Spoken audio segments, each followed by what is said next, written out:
In Mobile Bay, 2/3 of Alabama's land drains to the sea, carrying the water, nutrients, and sediment that shape the coast.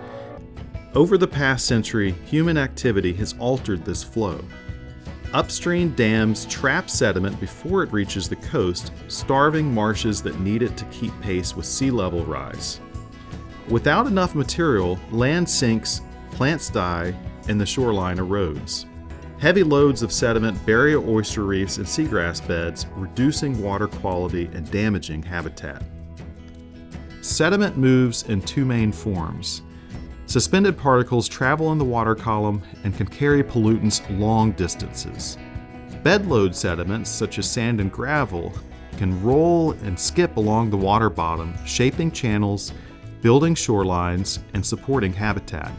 River inflows bring large amounts of sediment into the system, especially after storms. Wind and waves resuspend shallow bottom sediments across the bay. Tidal mixing moves suspended sediments through the estuary. Vessel traffic and dredging disturb bottom sediments in channels and ports.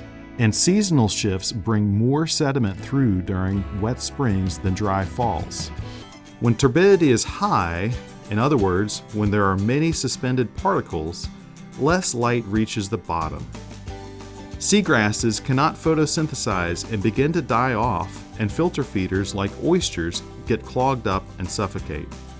Since the 1990s, total suspended solids have increased throughout Mobile Bay and water clarity has decreased. The most severe declines in clarity are in the lower bay, furthest from freshwater input, and where wind, waves, and tidal mixing keeps sediment stirred up. The eastern shore of Mobile Bay is now a major sediment contributor, where development on vulnerable soils has produced annual loads of more than 5,000 tons per square mile.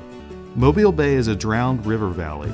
It is a system built by rivers, reshaped by storms, and increasingly influenced by human action. The state of Alabama's estuaries and coast is brought to you by the Mobile Bay National Estuary Program.